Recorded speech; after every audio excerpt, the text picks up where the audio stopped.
Up, up, up.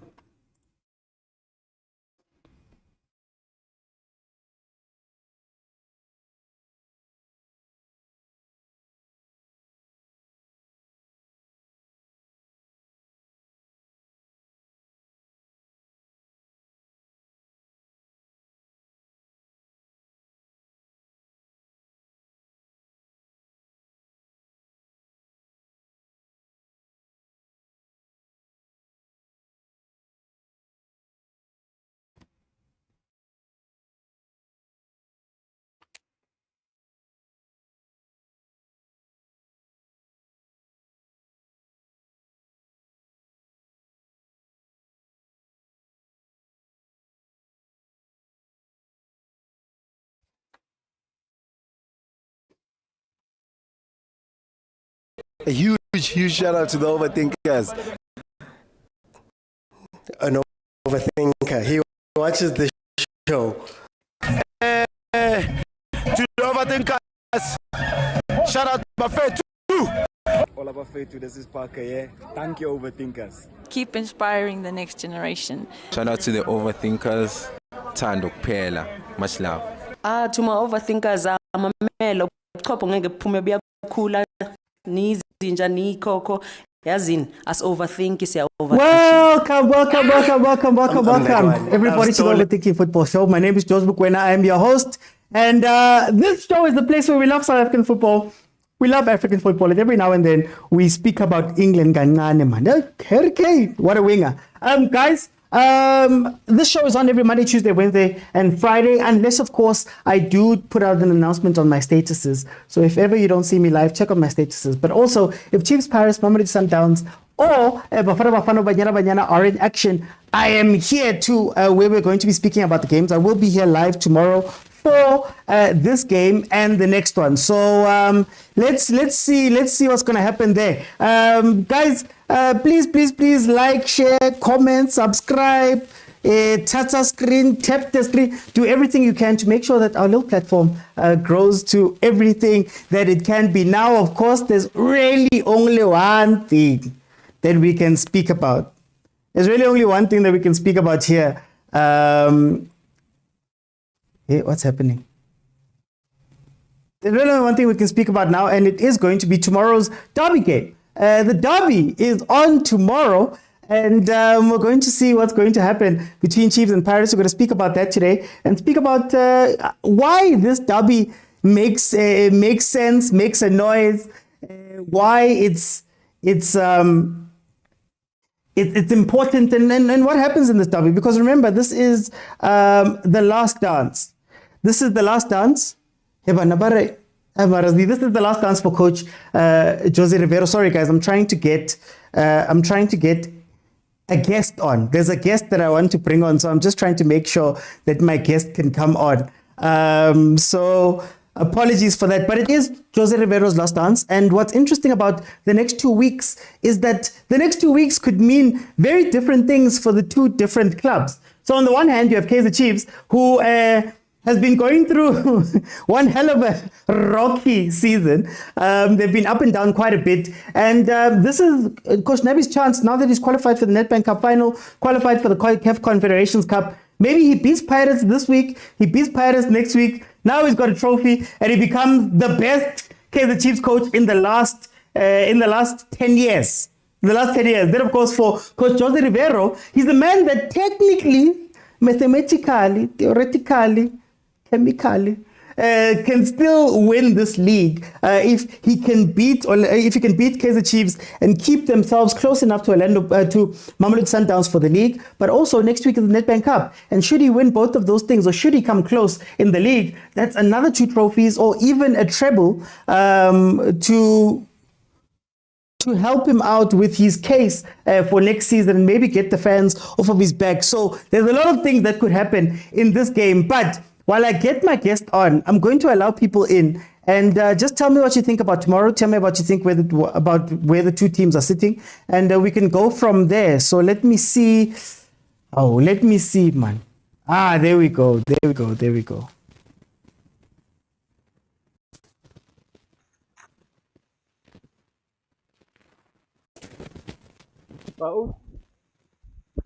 Hey Tara, I just want to make sure something is supposed to pick up now. How are you, my brother? Khona i-scratch. Ngikhona kodwa khona i-scratch la kule sound yakho angazwa. Oh, couldn't scratch. Please don't tell me that. Am I fine? Yeah, now we better now. Ngikrende uthi wena ukrende. Man, ngimnandi man. Yeah, ngikutshele something. Yabona kusasa. Kusasa so uplift i-case esike saba nayo for 10 years uthi. Yeah. Lama game ayi-2 azayo Pirates so uplifta le case iyaphela. So win i-cup nge-Pirates. Phele njengale drought e-Kaizer Chiefs. Kusasa kuzoba example ukuthi kuzoyenzakalani next week. Manje uyamthemba unabi going into this game. Ngiyamthemba. Angiyazi ukuthi asange siwawina ama-game kodwa I think i-strategy lesi. Ona kuza nge-strategy because mangabheka ama-game we-cup i-Nedbank Cup owadlala ngathi he has everything to lose, yebo. Uyadlala like i-Kaizer Chiefs yaperforma kula ma-cup kodwa ku-PSL kumane kuchangwe iy'kimi bese sadliwa kodwa ku-cup ngiyamthemba mina bafethu. Elikini uyasibhayizisa kodwa hayi ekhapini we've been doing great. Siwinile sashaya abo onke ama-club asinikeza i-problem. Siwashayile siceda ukushaya Sundowns khona manje ekhapini. Yebo. So i-confidence iphezulu. Mina ngithi Pirates soyishaya kusasa kuzoba example ukuthi next week sobaphinda. Iyaphela le case ye-10 years. Yewani. Kuwina ama-cup nge-Pirates. Izoba legendary le game. Le game yakusasa nale weekend izoba enye. Hey, kuzoshisa uthi I can feel it in my blood. Hayi ngiyifuna la le Pirates, ngiyifuna la. Manje tell me. Pirates obviously coming off of 2 losses. Pyramids, Kukune, they're coming into this game without CBC, but I'm sure they're going to want revenge. How do we stop them then from getting revenge, Go Chiefs? Bheka uthi yithi esifuna i-revenge. I-Pirates isishayile elikini yashaya ngomrobho. Yithi esifuna i-revenge. I-Pirates ayime kancane. Lento abayenze yona le elentuzane e-Egypt amanzi amancane bazoyibona kusasa ukuthi yini induku.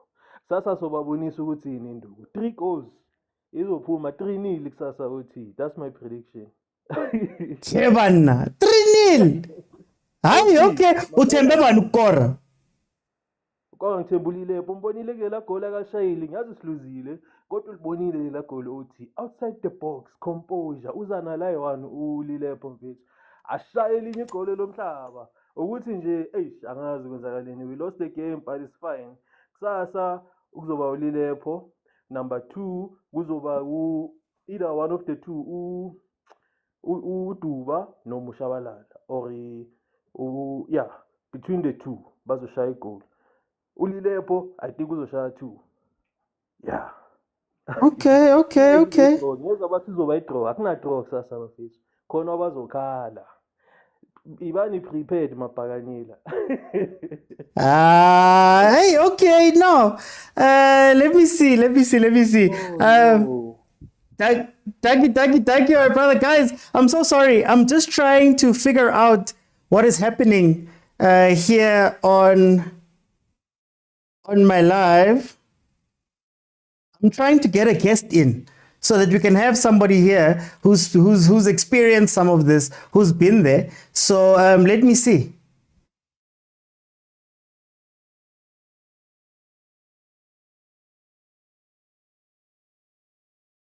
Apologies, guys. Apologies.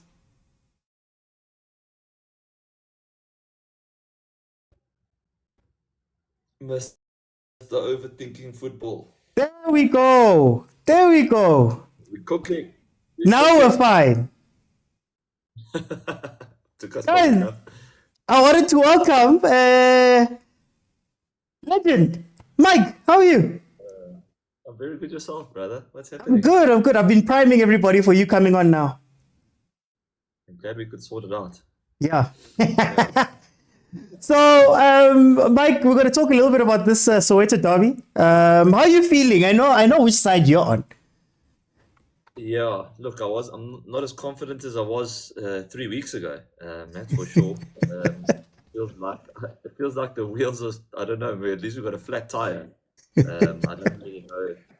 We're losing a bit of steam here. Obviously, the CAF Champions League was just devastating, and obviously the last game was felt like a big hangover from that defeat, and I'm just hoping that we can put that all behind us now and for these next couple games. But it's tough, man.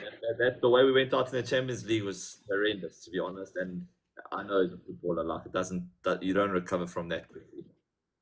Can you tell us a little bit now, as somebody who's played for Pirates, what does this week feel like for you guys?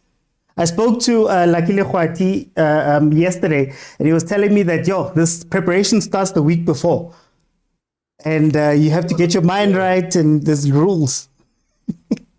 Yeah. No, look, I only was involved in 2 derbies, and I was a very young kid. I was 19 years old at the time. So, like, those memories are a massive blur to me, but I do remember a couple rituals taking place, washing a little bit in a couple things. But no worse than anywhere else I've been in the PSL, to be honest. That's not really...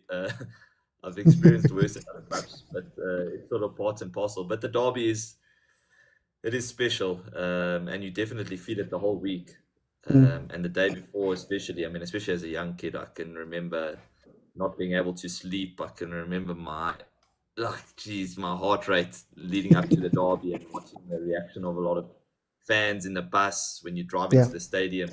Yeah, it means a lot. We've been having a debate, Mike, about Pirates' style of play.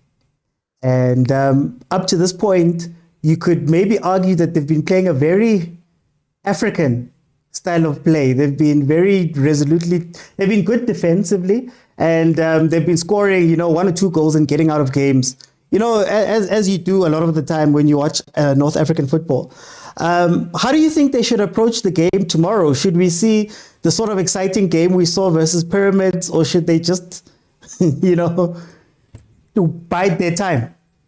Yeah, it's weird, because it's been almost 2 halves to the season, where in the first half of the season, Pirates was playing the most entertaining football, some of the best stuff to watch that I've seen from Pirates in such a long time. And then it feels like at the turn, everything changed. Obviously, we started implementing the 3 at the back as well to handle some of the bigger opposition in Africa.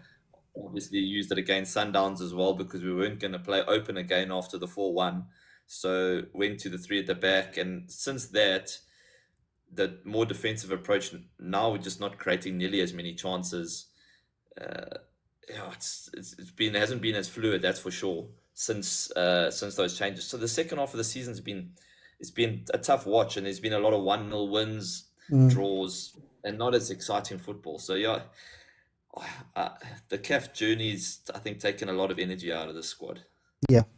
What's crazy is that when I watch Pirates, I always say that Pirates' biggest strength this season for me has been that when you need a goal from someone, someone comes up with it. Makaula will score out of the blue. Hoto will score out of the blue. Rile will find form at some point.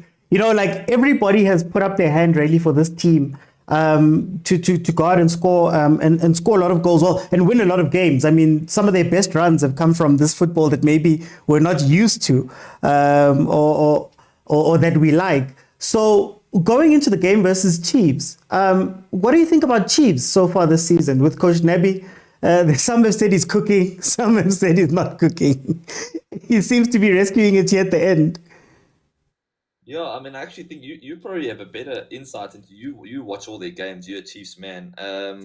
From in the games I've watched, I still struggle to see what he's trying to do. I thought in the beginning, the first 5 to 7 games, it looked like he was trying to implement a certain plan, but I think at a point he almost abandoned that plan, and I don't know. I struggle to see what the idea is, what the concept is behind Chiefs. It's almost like a lucky package. You never know what you're gonna get on the day.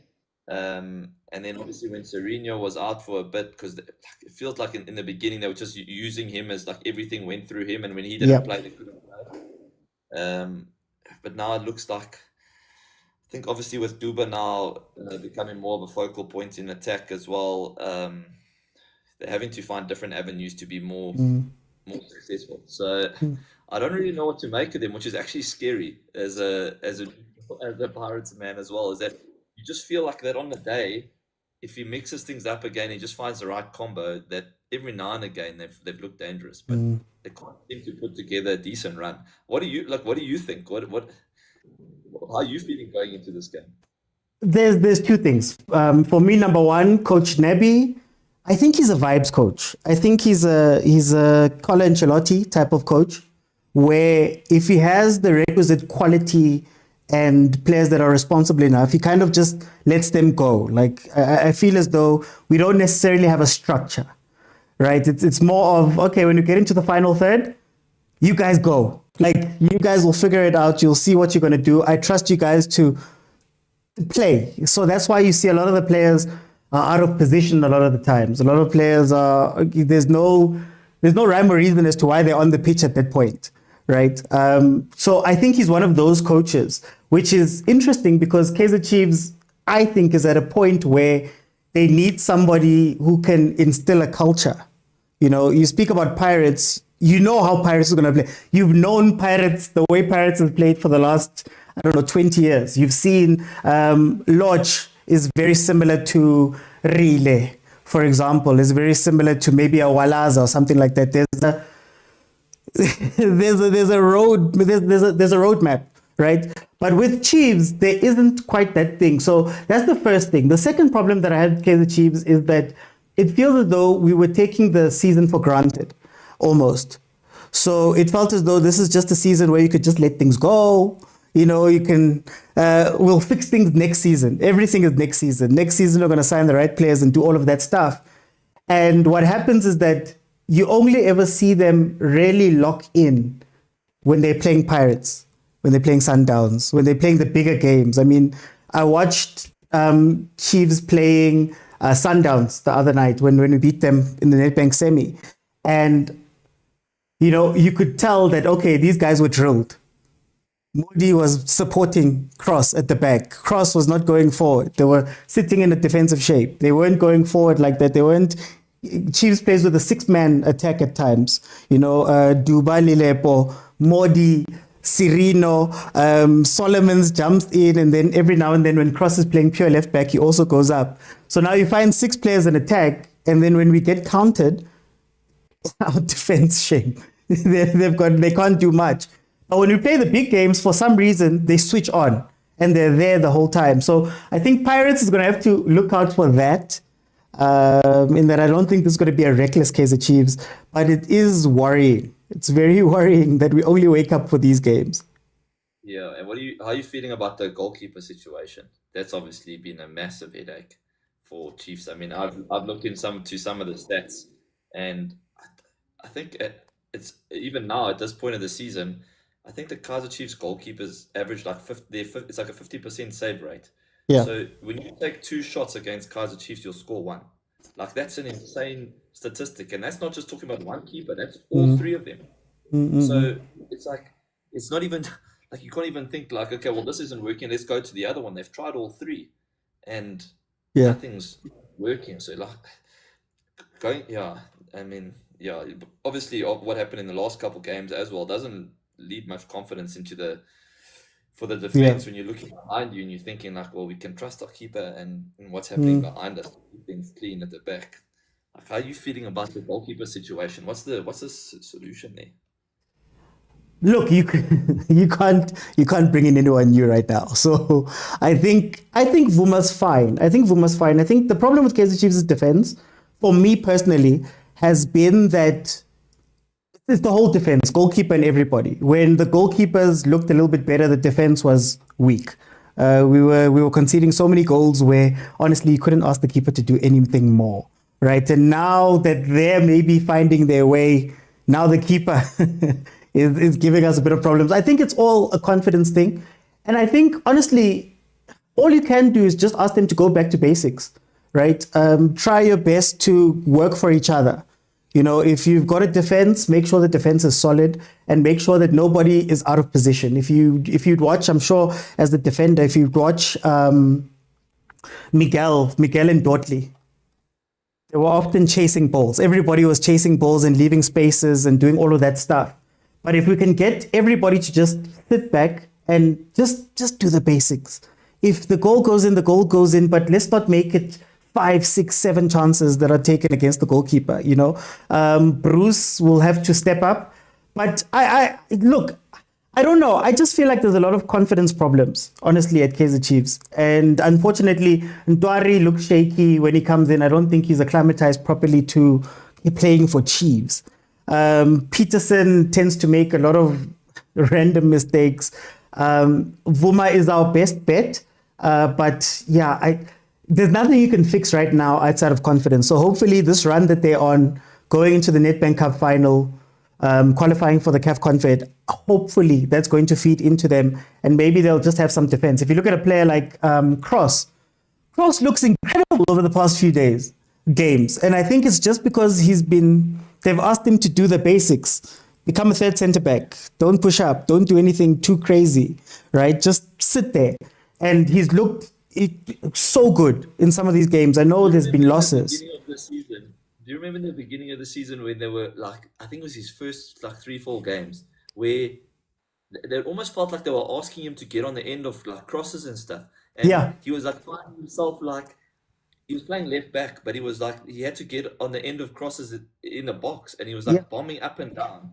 Yeah. And then that was obviously the period where then Chiefs fans almost started to second guess him or whatever. But when you just let him defend and do his job, he's very solid. He's been very good. And give him cover, Mike. Give him cover. I've been crying about him specifically because on the left-hand side, we don't have cover usually. So he's usually defending one man, having to go all the way up and come back. But then also, when you're being attacked on the wing, you have to go and meet the danger.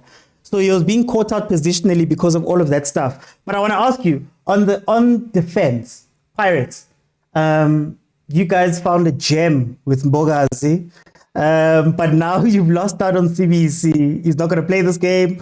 Toki has stepped in and he's looked a little bit off the pace. How do you feel about the defense? You guys were suffering so well. I always say Pirates were suffering so well. And all of a sudden... I was at the activation now in the Val now, and obviously they send the guys there that are not in the squad for the game. Yeah. Match day -1. And at that activation was Nda and Sesane. And now Sabisi suspended as well. And I was just thinking, you've got those three, those are the best 3 centre-backs for me. Obviously, Mbokazi coming in now, it's hard to classify him as it's going to be his first derby. But I mean, those 3, if we had Sesane and Nda now, I feel like we would be in the Champions League final. And look, I feel like Tapelo has been really good when he plays in the back 3. I think that suits him perfectly as the middle of the back 3 with Mbokazi on the left of him, Sibisi on the right of him, and he can just marshal things because he's a great leader. I mean, I played with him at Amazulu for many years. He's a great guy, great leader, very vocal. So I think with 2 guys next to him that are incredible one-on-one defenders, very strong aerially, everything, have all the attributes you need from your centre backs. So in the back 3, I liked him. In the back 2, you can sometimes get caught out. And with Sibisi, everything that could have gone wrong went wrong in the last game. And Sibisi getting sent off was the cherry on top because. To miss this game, I think they're just lucky the fact that they've squeezed the Arrows game in next week so that he doesn't miss the cup final. So, it's not ideal, but I think Tapelo and Bokazi can do a job. I mean, Kaizer Chiefs they create a lot of chances, but they haven't scored that many. Yeah. Well, the quality of the chances is a whole nother conversation. But Mike, I want to ask you then, with this defense, what do you think of this? I've been thinking about Pirates' defense, and one of the things that have struck me is that you guys have great defense when you have sort of an old head and a younger player. Like you look at CBC Mbogazi, you look at Nda Sesane, Koki CBC at some point with that. Do you think that dynamic plays into it? As somebody who plays in the defense, you've spoken about playing with Tapelo Koki. Do you think that dynamic plays into this, that there's a leader? I mean, if you look at old Pirates, Lakile Khwati with Roy Mahamudza or Lakile Khwati with Sangweni, do you think that plays into this at all? massively. I think it's you can get away with the young defense for so long, but there's something to be said for like a leader that commands and not necessarily dominates in terms of aggressive defending or anything, but just being able to organize. It's so important, and you see that all over the world at most clubs. I mean, like Liverpool, Virgil van Dijk gets injured, and for a season we like literally can't compete in the Premier League. He comes back, and everyone else around him, you start to say, "Oh wow, Joe Gomez is a fantastic defender." It's like, yeah, playing next to Virgil van Dijk. Like you do need that one guy that leads the line. So he's the one who calls the offside line. He's the one who often say, "Okay, we're dropping now, we're pushing up now." If you don't have that one guy and you're relying on a lot of younger heads that are maybe it's not confident enough to make those big calls and to be so vocal in those situations, it's big. And obviously the goalkeeper as well. So that's where we do have the positive, is that obviously we've had a very solid goalkeeper for a very long time now. I think Sipo's one of the best in the country, and he's a great personality as well. So what we lack when we lose, say, Sabisi or Tapelo, they make up for with Sipo at the back for sure. And there's a lot of respect there between him and the back four. There's a lot to be said when you trust your goalkeeper as well. Yeah. Because I look at Chiefs sometimes and you think that maybe there's not necessarily that trust. And you sometimes as a defender do things you wouldn't normally do because you're not sure of what's going to happen behind you. So when a keeper calls keeper and you're not convinced or you don't trust him, sometimes you headed the ball anyway because you're like, flip, if he's called keeper, yeah, but he's missed it before. Whereas with a keeper you trust and they shout keeper, like when I'm playing with Ronwin and Ronwin comes out shouting keeper, you just duck because you know there he is. Like you can trust him. But as soon as that trust is gone, it becomes a big issue. Who's your starting centre back pairing when everybody's fit? Who's the best centre-back pairing? Yeah, for you. Who's your starting centre? Because you've got Ndase Sane, you've got Bogazi CBC, you've got Toki, Maela still there. You can maybe put him there. He's throwing a massive spanner into the works here, because I'd always just say Nda and CBC would be the best two. That's not taking age into account. Obviously, Sesane. Sure, it's tough. I'd say there's four... I'd rotate between Nda, Sibisi, Mbokazi, and Sesane. Those four. Yeah. You've got four backs, and you don't need more than that because Mbokazi can cover on the left as a left back as well if necessary. We've got a lot of depth there. But as we've seen with injuries, we needed all that depth because. Yeah, you played everybody. You've brought guys in from DDC, given people debuts. It's been insane. I actually can't believe the rise of Mbokazi, the games that he's had to play in as a youngster. Like I'm thinking, I watched the crowd in that MC Alger game, and I'm thinking there's seasoned professionals, guys that have played 10, 15 years, that would have crumbled in that environment. Like the environment was insane, and he literally bossed that game. He was those North African guys are big units. They solid. I mean, he manhandled some of those. He was stronger. He was stronger. He's so impressive, and what'll benefit him obviously is when Nda and Sesane comes back and he's not doesn't have to play every game, because you also don't want him to get to the point where I think. Filter him in slowly. He's now come in, and we've had to throw him into the deep end, and he's absolutely smashed it out the park. But just ease it off a bit, because it's worrying that Pirates so heavily rely on him, and I mean he's put up his hand for an AFCON call up as well, which is crazy. All in a couple of months. It feels like he just started. Yeah. Wow. Yeah. Just incredible. How do you guys do it? Because we've got youngsters at Kaizer Chiefs. We've got youngsters, actual youngsters, and we've got youngsters that have been youngsters in our mind for a very long time that haven't quite knocked on, right? You look at a Duba who's been there for a while. I know he's got some injury issues. You look at Nkosi Mpilengob, who's been at Kaizer Chiefs for a very long time, but we still sort of view him as a youngster. You look at Mfundo Vilakazi, Samgelo Zwani. There's so many youngsters that we've had in and around Chiefs, but of of recent memory, they haven't been able to kick on. Whereas you look at the Pirates, and Nkota comes in and performs. You know, Relay comes in and performs. You have guys who are maybe not so young, but Talent Mbata comes out of nowhere and performs. You look at Bogazi, comes out of nowhere and performs. Like, there's so many different Libitzo, like there's so many youngsters that have come through. What is it that Paris does so different?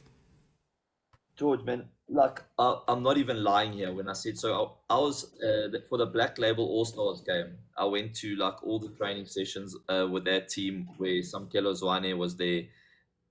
I watched all the training sessions, and everyone was there. I mean, Rele was there, Lord was there. All those guys were in those training sessions. Samkelo Zwane ran the training session, like the 11v11 in training. I can't tell you how impressed I was with him. Like, I thought he was a good player. Some of the touches, but you watch him in training, like literally he dominated the whole training session. Everything went through him. He bossed like this 11-11, and I just thought to myself, like, where is this guy at Kaizer Chiefs? He's not that. He's so talented. Like, I didn't know, and I haven't seen that Zwane in a Chiefs shirt, but he's unbelievably gifted. And I think it's a lot of his environment and how much belief a coach has in you. I think that's where Pirates has been. I mean, you just look at how many youngsters Rivero's brought through at Pirates. If you don't have that trust and you don't get thrown into the big games and you don't get put into a setup that really suits you, it makes it almost impossible. And I think like environment's massive, but it'll be one of those situations where like you turn into like a Man United where no one looks great at your club, but as soon as they leave your club, they look incredible. Yeah, they look amazing. So it's like my biggest worry is like, so Zwane, you eventually he doesn't crack it at Chiefs, he goes somewhere else. I'm telling you, he's going to shoot the lights out. He's a special footballer, but I don't know how. Like, you got to create an environment for these youngsters to flourish. For me, I've just thought that Kaizer Chiefs right now is not a place where you can develop. Unfortunately, it's not a place where you're going to get the time, the space, the patience. Sometimes you even need a little bit of quiet around you. And I think what Pirates does so well, man, it's again that thing I was speaking about. You know, Bogazi is not playing alone; he's playing with Spisi. You know, Rile doesn't have to worry about being alone. He's playing with Tito. You know, like there's a Tito next to him. There's a Hotto right behind him to cover him. There's so much great structure, you know. And the sad thing about Kaizer Chiefs, unfortunately, is that, about the league in general, is that I don't think the coaches have enough time. I don't think coaches have enough time to be allowed to make the mistakes that you're going to make and still recover from them. And I think the only places you can really develop is like Stellenbosch with Coach Steve Barker, who's been there forever. You know, Supersport was one of the places because, you know, Coach Hunt had been there forever. You know, Coach Rivero had paid his school fees for 3 years, winning trophies back to back to back to back.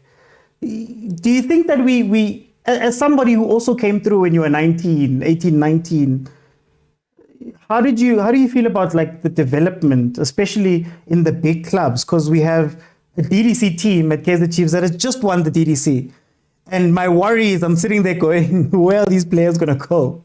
You know, what's going to happen to them? Yeah, there's a lot to be said for like coming through when your team's doing well. Because if you look at Pirates, like for these guys to come through now, and the fans are happy with the coach, they're happy with the environment. There's a lot of positivity around the place. It's just so much easier.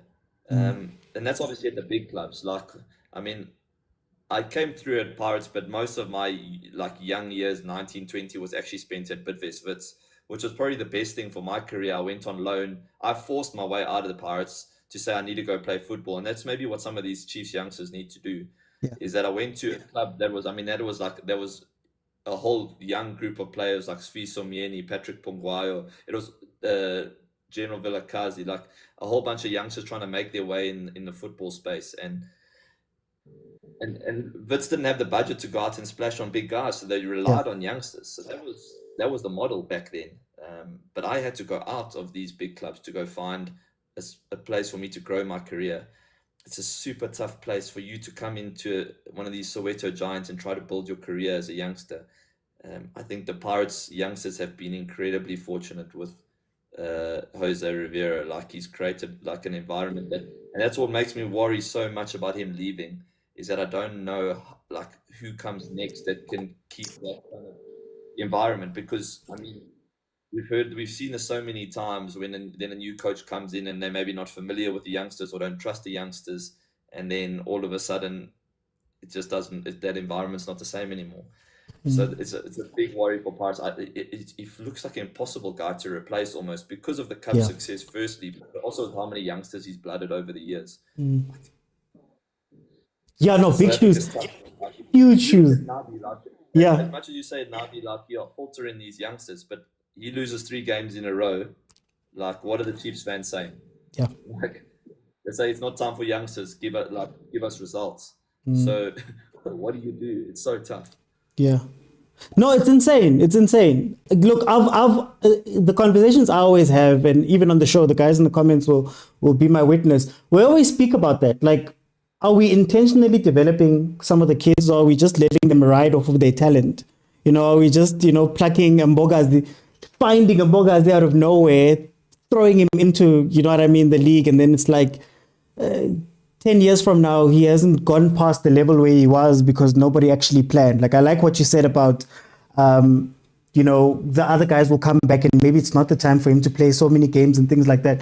We have to be very, very intentional with those type of things. And I just worry, Mike, Samgelo Zwane, Pundo Vilakazi, we've seen it with Shabalala.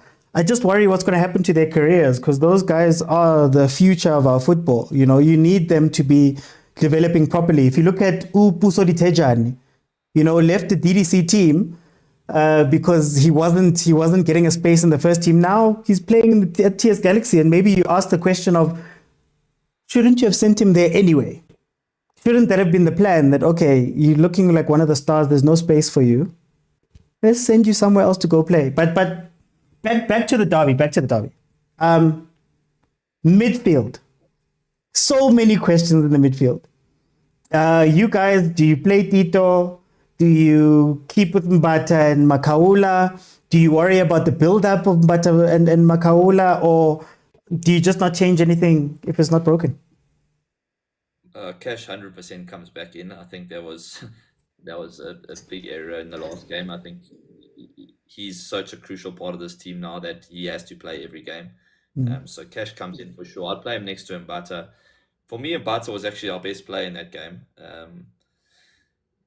He's been, it's tough. But Mbata, I'm a big fan of Mbata. I think he gives you a lot of steel in the midfield. I think it makes them very difficult to break down. And I love the fact that he can shoot from distance. He gives you a whole nother dimension there.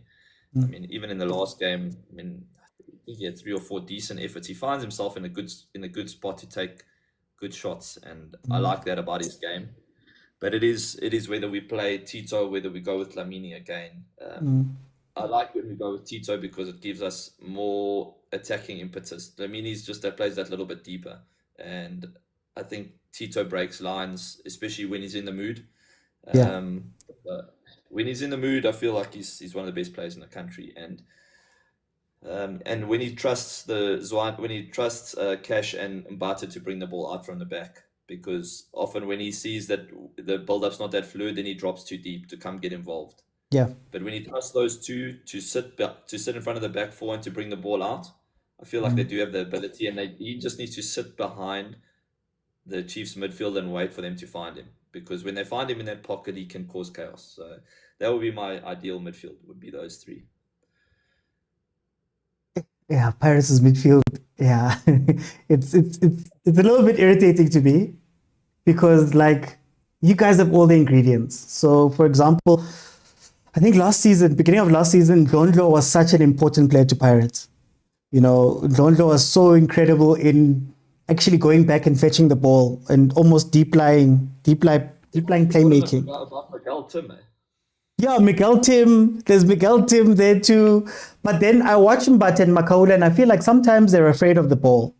Like, sometimes a lot of the balls go to Mbogazi a lot, and he he has to play that long ball. There's this long ball that they play where relays like one-on-one with a defender with a high ball, and it doesn't work out. So sometimes I worry about the play going forward. I also worry about that 10. Is Pitso still a 10? Is the experiment for relay to be a 10 still running? Can those two play together with Makgopa? It's just, I worry about that dynamic sometimes. Yeah, no, it's worrying because obviously Makgopa had, as much as I love him for his work rate and everything, he hasn't looked like scoring of late. And then I don't know what's happening on the other side with Mabasa as well, because they don't even look like they want to start him at all, and they're just using him in parts. So it looks like the only option is to play Makgopa up front. Yeah, Mabasa's, I don't really know what's going on there because he hasn't been that effective of late either. But the one thing I do like about him is that he stays in the box. Yeah. So Makgopa, because he works so hard for the team, he finds himself running down channels all the time. But then often there's not a threat in the box. So that's what I like about Mabasa, and give Mabasa half a chance and he'll score. And in a game like this, there might not be a lot of chances. And when one falls, you do need someone there that's going to put it away. But he hasn't played regularly now. I mean, for the last, I'd say 2-3 months, I can't remember the last time he played longer than 60 minutes. So how sharp is he and ready to go? Limited options up front. But the one positive is Nkota's in good form. Yeah. In Africa in particular. That goal he scored the other day was absolutely sensational. He's been special. I really like him as well. He likes the North. He likes the North so much. Scored 2 in Algeria, scored again. Something about North Africa in him. 100%. So maybe you like the taste of Miguel there at the back. Let's. No, but it's so interesting because, I mean, I know we're speaking about Pirates, but then also about Chiefs. If you look at that midfield, I'm still not quite sure also what we want to do. Because it doesn't feel like. What's your perfect three? What would you like to go for with your 3-man midfield? Honestly, I would love to see a midfield 3 of Mthethwa maybe as a single pivot 6. You have Cele playing maybe as an 8, and then Sereno as the 10.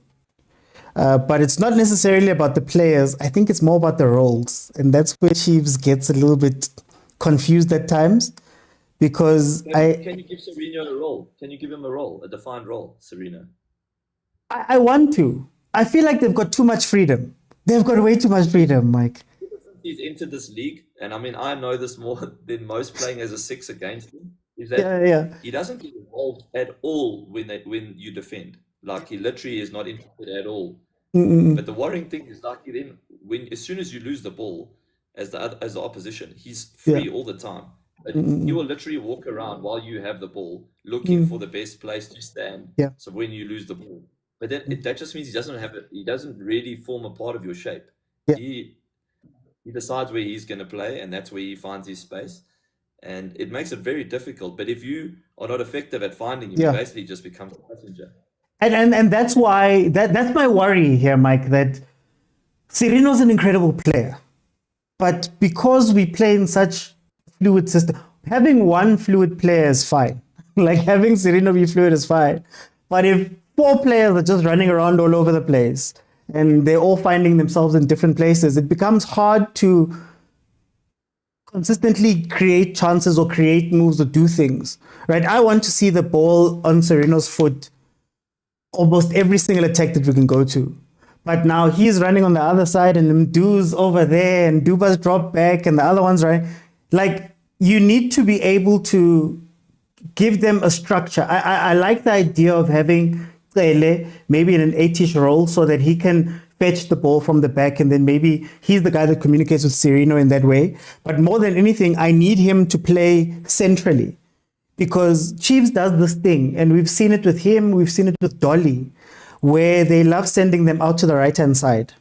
And I feel like they're so ineffective from the right-hand side, where we're crying out for him. I call Sereno the brain of Kaizer Chiefs, in that when they get into the final third, he's the guy that can make the pass. Like if you watched earlier in the season, a lot of the balls were coming from him, and he would make the right choice to pick out whichever runner, because we've got a lot of runners, to pick up the right runner. But then as the season went on, he started losing that, central role, and I need him to come back there. But I would love to see him with Cele and Mtetwa just for the role. We need a defensive midfielder who's just a defensive midfielder, like somebody who's just no nonsense. We're covering the defense. Like, I'm not going to move from here, even if it's just to have a body in front of the defense so that nobody comes to us centrally.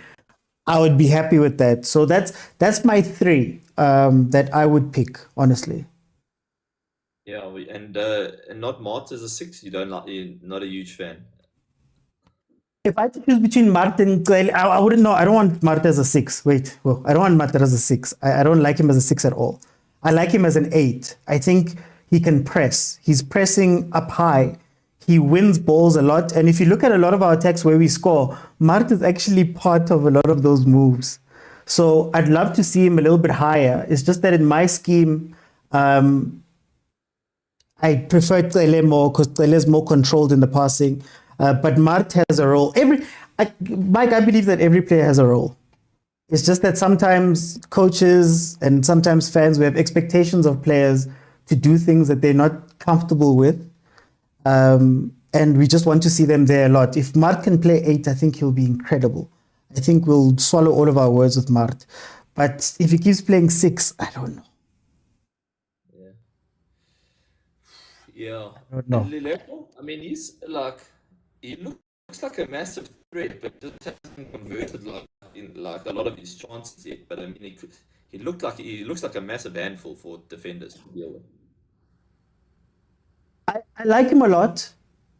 I think he's got a lot of energy. He's got a lot of, I remember the first time I watched him live, I was at the last derby, actually. I think it was the last derby when he came on. There was a point where he came on, and the touches he was making were so good. Like, the guys who were around me were sitting together and everybody was going crazy that he's got such an awareness.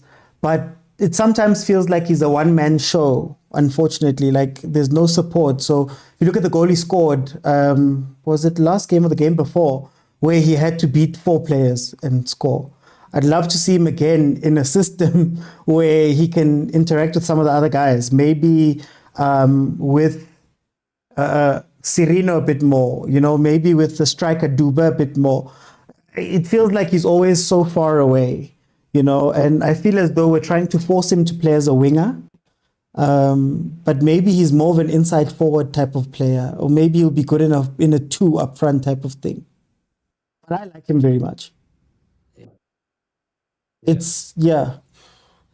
want to ask you, up front with Pirates, Mahopa, Mabasa, what are the strengths and weaknesses of the two? Obviously, you touched on a lot of the Mabasa stuff, but what are the strengths and weaknesses of the two, and how do you make it work with Pirates? Because I've seen, for example, I believe Tito Mabasa and Fukeng can't play together.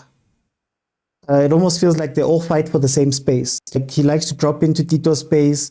Relay was playing that experimental 10 type of thing, and they were crowding each other. But the moment that Coach Rivero took out Mfukeng, there was that game where he took out Mfukeng, Tito had a little bit more space.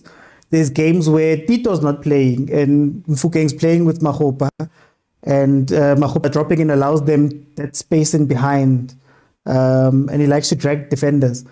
How do you make it work in your mind? I think that's been the biggest problem for the last 3-4 months, is that it hasn't been fluid. They haven't found the combo that's working. Because I feel like for the first 4 or 5 months of the season, that was Pirates' strength, was Mofokeng dropping in off the left wing, getting on the ball, turning, and then he had runners. He had Tito off his shoulder combination play, and that's what was so smooth. But that's sort of gone away. Man, I don't know. Actually, that's been Pirates' biggest issue now, is that that front three is not fluid, is not combining that well anymore. And it's very difficult to see a solution for this weekend because I don't see a situation where he starts Mabasa. The last time he tried to start Mabasa was extremely ineffective. And it's just, I think he's just been frozen out for too long now, where I don't think he's sharp enough to start. Yeah. But I think Makopa starts again, and I think just because of his work rate. And I mean, I hate the term, but the guys like to say that they're like a defensive striker. He does Central defensive striker. Yeah, like he's got so much more ability than that. And when he's in form and when he's on song, he does give you a lot. And I think we've seen that at the national team as well. Is that when you use him correctly, he can be a very effective tool. But yeah, we need. You just end up relying on Morpho King's magic every time, and I think it's a lot of responsibility to put on him, because when the team's not fluid, how many times this season has he found a moment of magic to pull the team out? Yeah. And same thing with Nkota now as well. He seems to be doing the same thing, where you're thinking, where's the goal going to come from? And then Morpho King does something, Nkota does something. So we really hope that there's more fluid attacking football from both teams, because we really don't need a goalless derby. Again, we don't need to go back to the boring derbies of 3-4 years ago. Mike, I want to touch on this psychologically. How do you think the players are handling this right now? You know, Pirates coming off of the loss to Pyramids. Maybe you might say that Kukune, the loss to Kukune maybe put a little bit of a dampener on them going for the league. You know, maybe there's a little bit of pressure now in this game and the next one because you're playing Chiefs twice. We'll start with Pirates. How do you think Pirates, does this play into their minds? Do you think that this has an effect?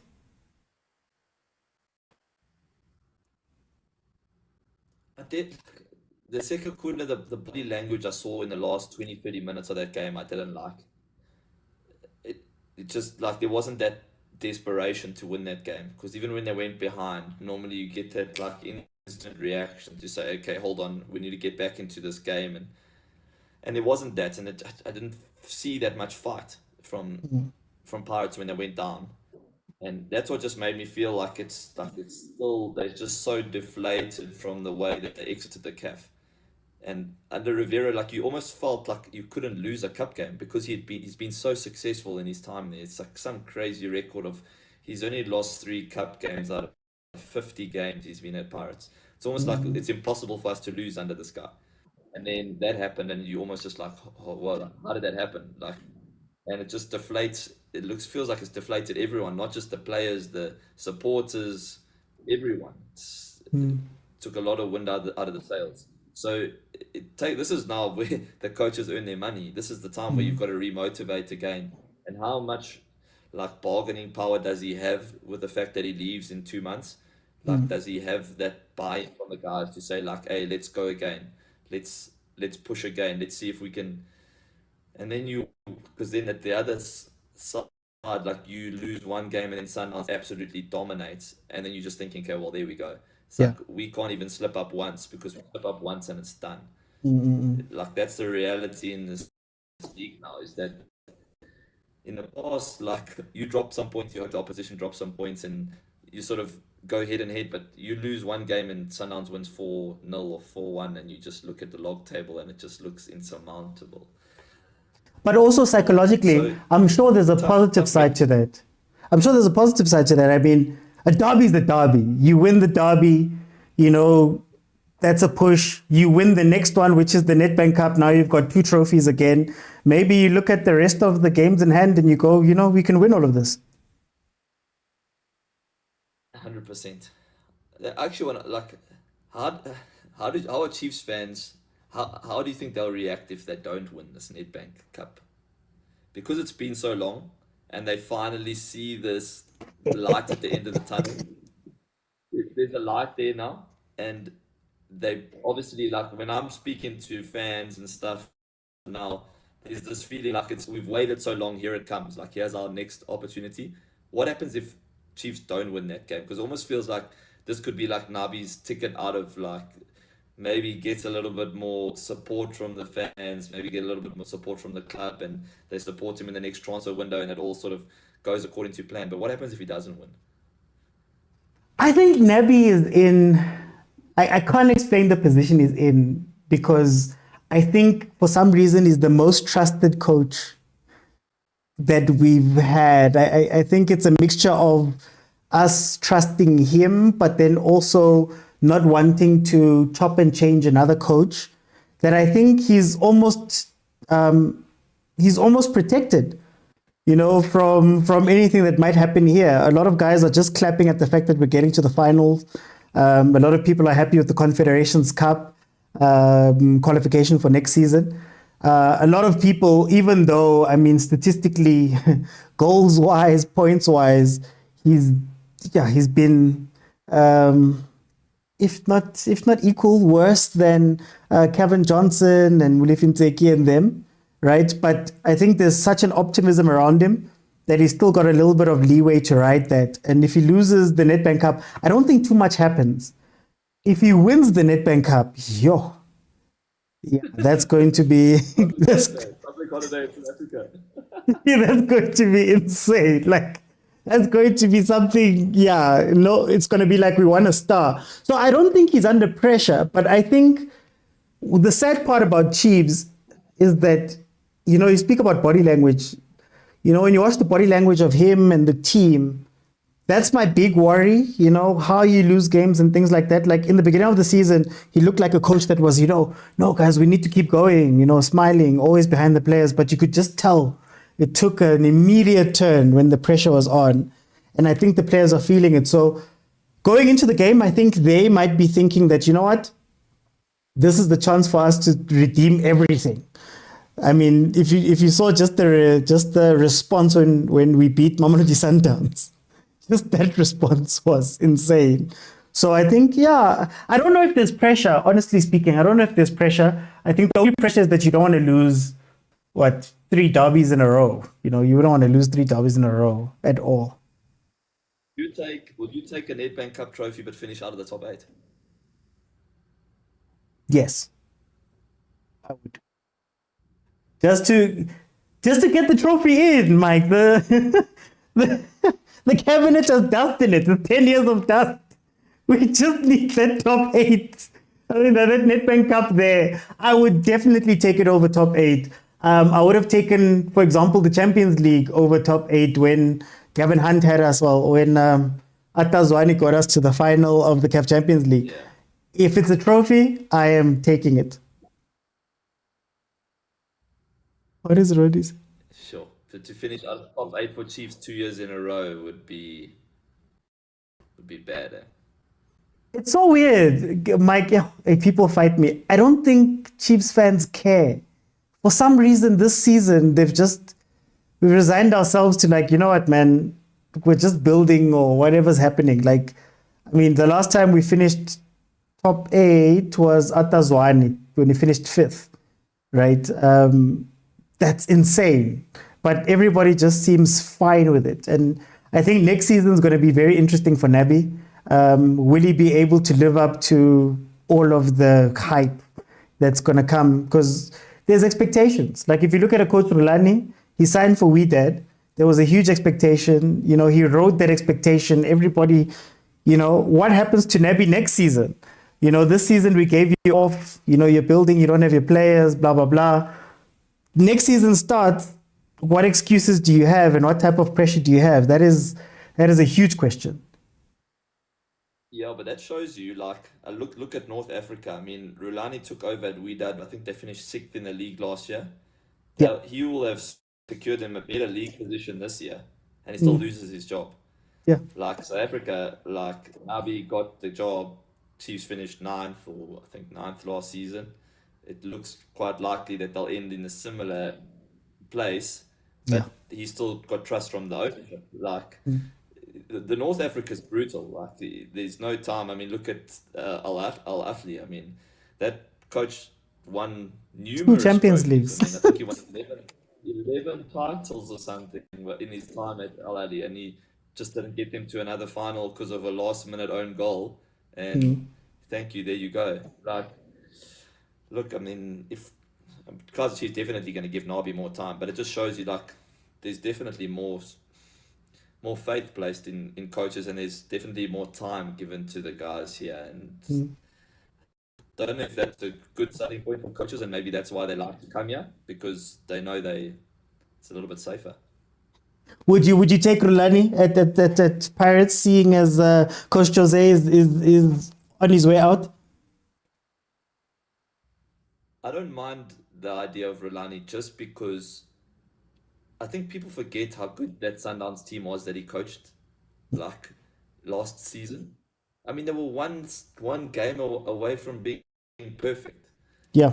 Like, I don't feel he gets the recognition for that. Everyone's like, he had this, it's all the players. There's a massive skill in taking a lot of like great players and big name players and managing a squad and putting them on the field and bringing them all together. And I still feel like he's criminally, like, he didn't get the credit he deserved. Like, he's still, when you mention his name now, people are like, no, I don't really like him, not for me, not for us. And I think like that Sundowns team is one of the best teams we've seen in the PSL era by far. They absolutely dominated. They went to Egypt, and like they made those teams in Egypt scared of South African teams. Like, I've never seen Ahly sit in a low block, like terrified of a South African opposition before. And that's literally what he had with that Sundowns team. I think they had like 80% possession in Egypt. Like, it's unheard of. And look, it's a big if, but if he could replicate something like that at Orlando Pirates, what a dream. I loved watching that team of his. But yes, it's different groups of players. Yes, it's different. But if you can it's a beautiful brand of football to watch. Like, what he did at Sundowns was special, and whether you can replicate that somewhere else, no one can know. But just off the back of that, I would say I wouldn't mind. If you could, who are your top names for this Jose Rivera job? Do you think that it needs to be somebody that we know also? That's the thing. I think Pirates will go with somebody where you'll be like, oh, who's that? Another plumber, or like where you'll think. But there's a few names where I think like that makes a lot of sense. Like Ramovic, for me, obviously knows South African football. He's done very well. What he achieved at Galaxy was very good. He built a good squad. I liked him a lot. I thought he was received very well by South Africans, by the players. Really liked him. I liked him. The name that I keep throwing into the just out of hope, but I almost guaranteed he wouldn't leave Stellenbosch, is Steve Barker. Yeah. Just because I feel like the nature of the Pirates squad now, with all the youngsters and the sort of model that Pirates have put together now, I feel like Steve Barker's ideal, but I don't see any reason why he would want to leave Stellenbosch. So Stellenbosch probably hate me for keep throwing his name in the hat, but I just feel like he'd be a perfect fit for Orlando Pirates and the squad that we have. Because my biggest worry is we bring in a coach that doesn't trust the incredible youngsters, and not even just from a Pirates point of view, but from a South African point of view, and bafana. Because if you look at how many players that Rivera has brought through that have turned into national team regulars, without him giving those players the platform, we don't get a Mofokeng, we don't get an Nkota, we don't get an Mbukazi.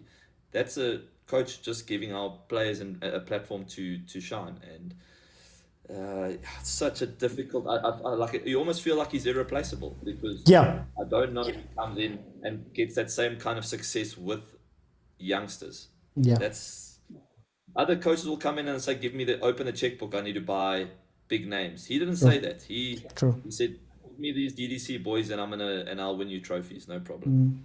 It was special.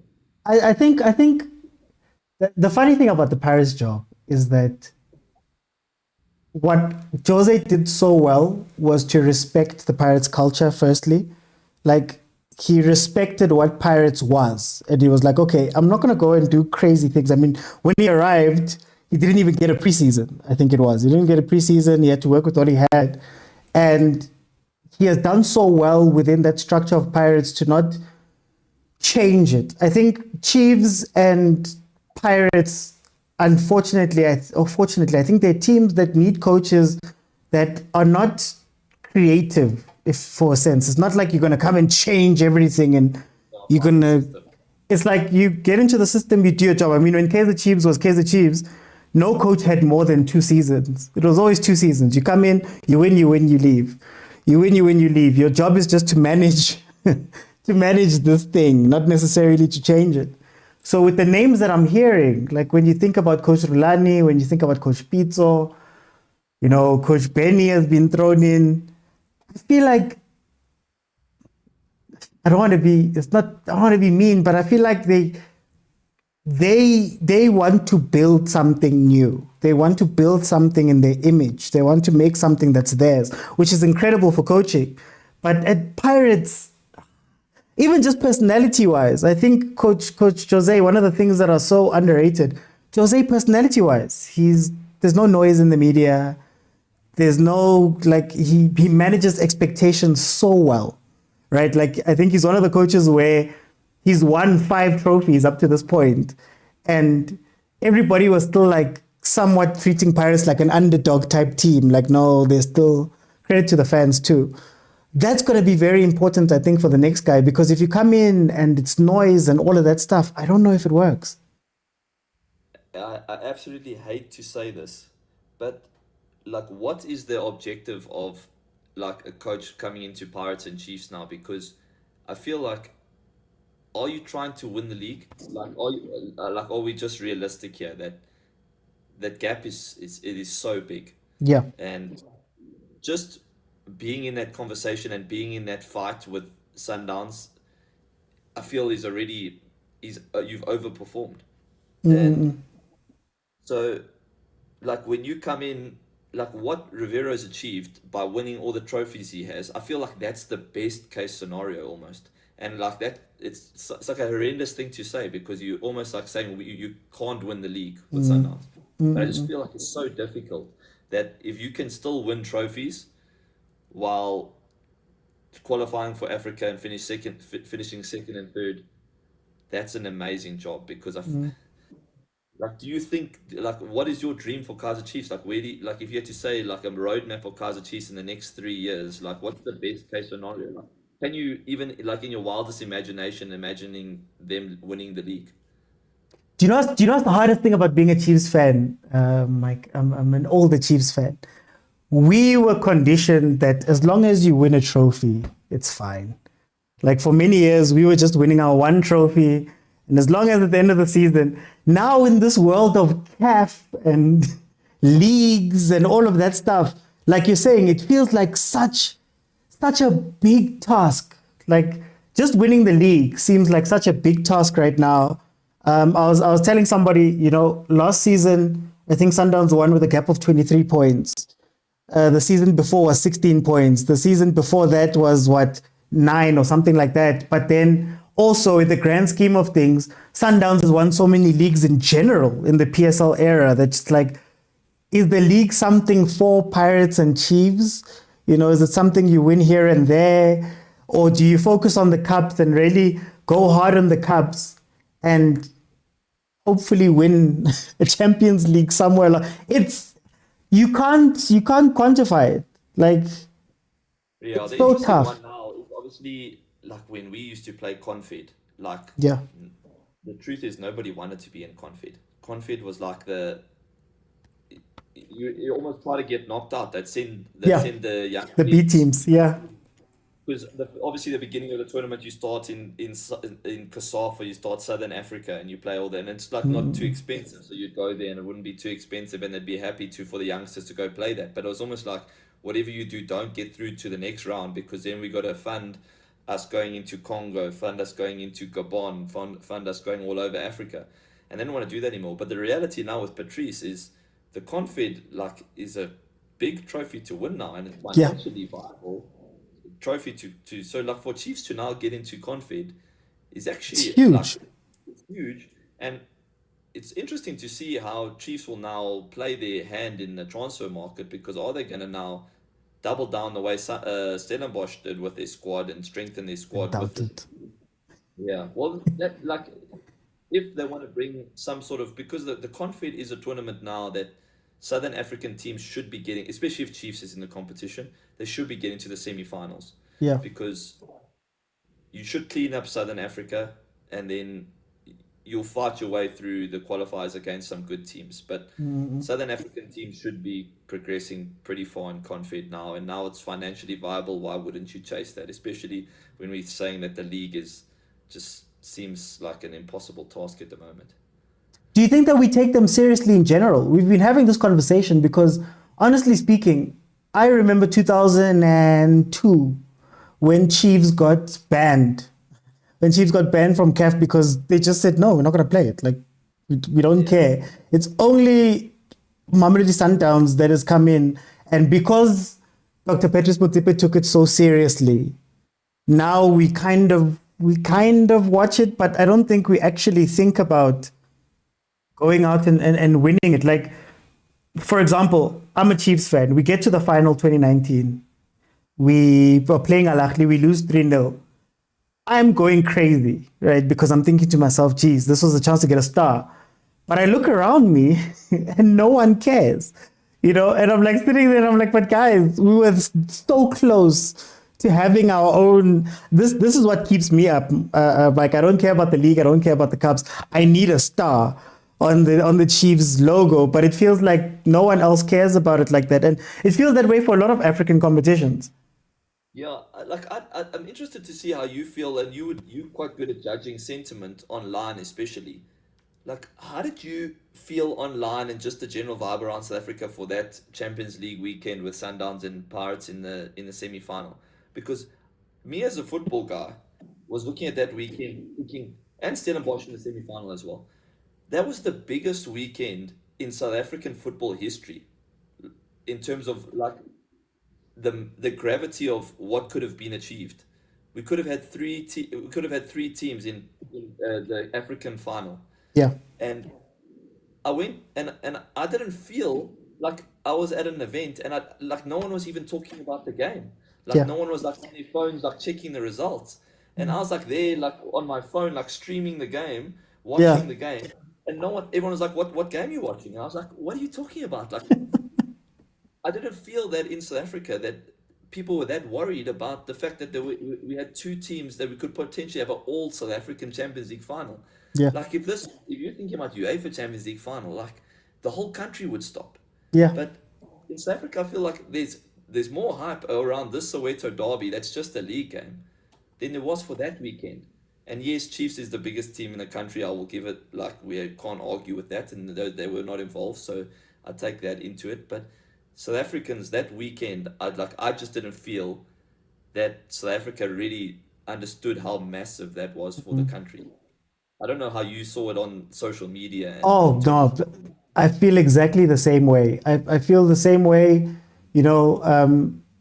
Obviously on my show we watch everything. So the guys that I'm with every day, everybody was hyped. Like, we speak about it a lot. But I think Mike, in general, man, the conversation we have a lot here is about the marketing and positioning of African football to Africa, right?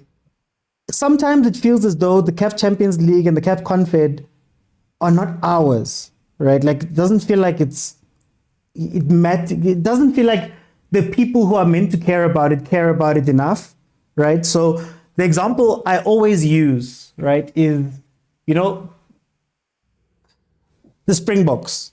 If you look at how the broadcasters and how everybody comes together during that time, and I live in Pretoria. You can't go anywhere in Pretoria when the Springboks are on. You see the jerseys everywhere. I think we lack a little bit of some of that marketing too. Some of that, let's teach people how to be excited. I say the same thing about AFCON, for example. Ronald Williams has 4 saves in an AFCON. We finished 3rd. That video should be playing every single day. Like, you should be, at the very least, if I put on the PSL, I'm watching on Supersport or wherever, I should be seeing that every single day.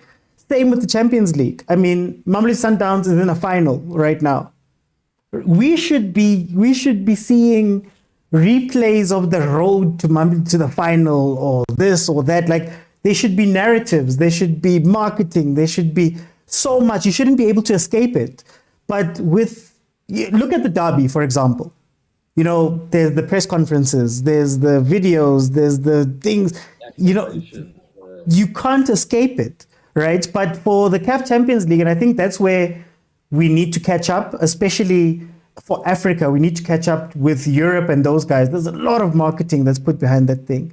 You know, if CAF is having a final in Pretoria, Pretoria should be shut down for the next 2 weeks.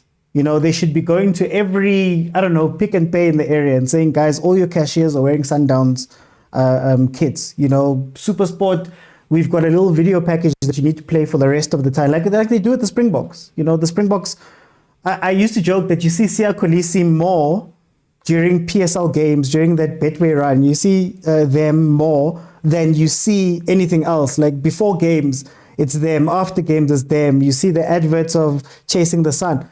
We should be having those type of things to remind people or to let people know, you know, and yeah, it's a huge, that was the biggest weekend in South African football history, but it just didn't matter. In front of nobody, like, and then Pirates game obviously was at Soccer City, like impossible to sell Soccer City out for that game. Yeah. The vibe wasn't great either because they've obviously got venue. So, I mean, it was still a good crowd. It was like 40,000, but it felt empty. I mean, Chiefs fans know that at Soccer City, it's too big a venue to host like a game like that. So I was just overall just like that. Yeah, we just missed the opportunity there. Where that was such a massive opportunity. It was the biggest weekend in South African club history.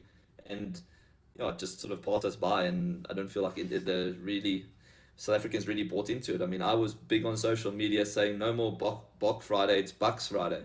But like, it just, you don't get that same sort of. I didn't feel it. I didn't feel it from anybody. Like the people that I was speaking to, like it was like, what, the Champions League this weekend? Oh, cool. Be like, what are you talking about? Do you even think that as an event, because the other conversation we're having was, is the Champions League, the CAF Champions League, outside of when it's up there, is it an event? Like, you know how the World Cup is here? There's some people, for example, the World Cup was here. Some people who didn't care to watch football really just thought to themselves, geez, it's the World Cup, I need to go. You know, when you watch other big sporting events, it feels like it's an event in itself, you know? Do you think that we have that either?